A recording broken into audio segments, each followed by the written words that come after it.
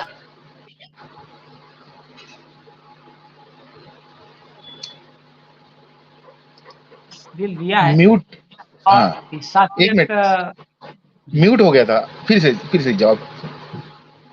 ہاں، میں یہ کہتا ہوں کہ افسانہ نگاری یا کوئی بھی شاعری، اس کا تعلق حساسیت سے ہے. اللہ تعالیٰ نے انسانوں کو حساس بنایا ہے، اور اس کی جو سطح ہے وہ مختلف ہے. کوئی زیادہ حساس ہوتا ہے، کوئی کم حساس ہوتا ہے. اور انسان جب کسی چیز کو محسوس کرتا ہے تو اس کا اظہار کرتا ہے مختلف انداز میں. کوئی زبان سے بول کے، کوئی لکھ کے، کوئی مضمون لکھ کے، کوئی افسانہ لکھ کے، کوئی ناول لکھ کے، کوئی شاعری کر کے. تو یہ اس کے اظہار کے طریقے ہیں. تو جب تک انسانوں کے اندر یہ صلاحیتیں رہیں گی، اس وقت تک افسانہ رہے گا.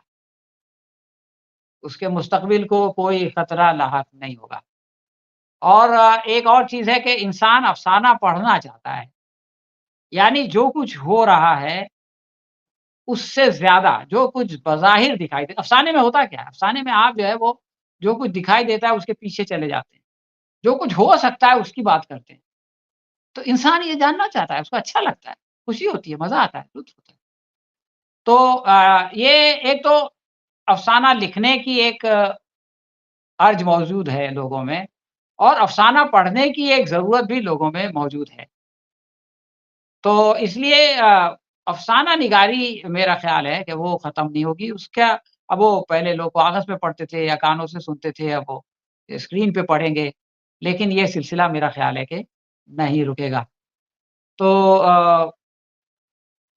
افسانے کا مستقبل میں تو روشن ہی دیکھتا ہوں. اور جیسے حالات ہوں گے، جیسے اچھے فنکار ان کو لکھیں گے، اتنے اچھے افسانے لکھے جائیں گے. میں تو پرامید رہتا ہوں، رجائیت پسند انسان. افسانچہ ہم لوگ ایک زمانے میں کہتے تھے کہ افسانے کا بچہ ہے. مختصر میں بات کہی جاتی ہے. مختصر افسانہ لکھنا مشکل ہے، اس میں کوئی شک نہیں. اور جو لوگ اچھے افسانچے لکھ رہے ہیں وہ واقعی مبارکباد کے قابل ہیں کہ وہ چند الفاظ میں، جیسے آپ لکھتے ہیں 100 الفاظ کی کہانی، تو یہ بہت مشکل ہے مجھ جیسے کسی انسان کے لیے جو کہ بس لکھتا ہی چلا جاتا ہے اور لوگ جو ہے وہ بور ہوتے چلے جاتے ہیں. لیکن افسانچے کی اپنی ضرورت اور اہمیت ہے. جیسے میں سمجھتا ہوں یہ فکشن کی ایک صنف ہے، اور اس کو الگ سے اس کی حیثیت کو تسلیم کرنا چاہیے. جیسے مثال کے طور پر ہم لوگ شاعری کی الگ الگ اصناف کو جو ہے وہ تسلیم کرتے ہیں کہ بھئی یہ رباعی ہے، یہ قطع ہے، یہ غزل ہے، یہ نظم ہے، یا یہ قصیدہ ہے، یا یہ مرثیہ ہے. تو سبھی شاعری ہے، لیکن یہ کہ اس کی اپنی، ہر ایک کی اپنی ایک اپنا تشخص ہے. اسی طرح سے افسانچے کا اپنا تشخص ہے اور افسانے کا اپنا تشخص ہے. تو ان دونوں کو مثنوی مثنوی ہے اور قطع قطع ہے. تو نہ تو مثنوی کی جگہ قطع لے سکتا ہے، نہ قطع کی جگہ مثنوی لے سکتی ہے. تو ان دونوں کا اپنا اپنا مقام ہے فکشن میں، اور اس کو تسلیم کرنا چاہیے. اور ان دونوں میدانوں میں میں سمجھتا ہوں اچھا کام. جی بہت شکریہ، بہت مزہ آیا کہنا چاہیے، اور خاص طور سے ہمارے نئے لکھنے والوں کے لیے، اور سوشل میڈیا پر جو لکھ رہے ہیں ان کے تعلق سے بھی آپ نے کافی حوصلہ دیا ان لوگوں کو. تو بہرحال آج کی اس پوڈ کاسٹ میں سلیم خان صاحب کے تعلق سے ہمیں یہ پتہ چلا کہ آپ کیمسٹری سے آپ نے پی ایچ ڈی کی ہے، ماحولیات سے آپ 40 سال سے وابستہ ہے، اور جو ہے کافی عرصہ اسی تعلق سے آپ گلف میں بھی رہے. اور سب سے خاص بات کہ جنگل راج اور آپ کی طنز و مزاح کے جو کچھ مضامین ہے اس کا مجموعہ بھی آئندہ منصوبے میں شامل ہے. اور خاص طور سے ڈیجیٹل دنیا یا سوشل میڈیا کے تعلق سے اور نئے لکھنے والوں کو جو آپ نے مشورہ دیا اور غلطیوں کے تعلق سے آپ نے جو دلیل پیش کی، واقع میں وہ قابل تحسین ہے. بہت ہی عمدگی سے آپ نے بہت ہی بے باکی سے اور ماہرانہ انداز میں آپ نے بات رکھی. تو میں مدھیہ بھارت ٹائمز اور ماہنامہ الفاظین کی جانب سے آپ کا بہت بہت شکریہ ادا کرتا ہوں. جی ممنون ہوں، آپ نے موقع دیا، شکریہ.